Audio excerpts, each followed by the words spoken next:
আর রাত কাজ করার পর সকালবেলা উঠে যাচ্ছিলাম চা আনার জন্য। দোকান থেকে চা নিয়ে আমি এখন যাচ্ছি কারখানায়। কারখানায় এসে চা খেয়ে লেগে পড়লাম কাজে। তারপর লেয়ার লাগাতে শুরু করলাম।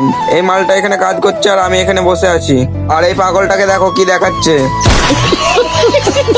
এই টেবিলটা কাটিং করার পর আমরা যাবো এখন খেতে। বলতে না বলতে বন্ধু দেখছি খাবার নিয়ে চলে এসছে। বলবো প্রচুর জোরে খিদে লেগেছে। रहा नहीं जाता। তারপর ছোট ছোট বাচ্চাদের নিয়ে বসে গেলাম খেতে। না মানে আমি ছোট ওরা বড়। যাই হোক খাওয়া দাওয়াটা সেরে ফেললাম।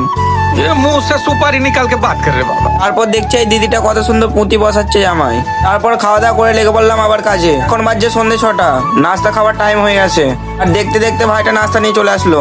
নাস্তা নিয়ে বসে গেলাম খেতে। আর এই মালটাকে দেখো আমায় কিরকম দেখছে। পরে এই মালগুলোকে দিলাম খেতে আর মালগুলো সঙ্গে সঙ্গে সব শেষ করে দিল। পর নাস্তা পানি করে আবার লেগে পড়লাম কাজে। এখন আমাদের কাজ হয়ে গেছে ছুটি। বাইরে প্রচুর জোরে বৃষ্টি হচ্ছে, এই জন্য রুমে যেতে পারছি না।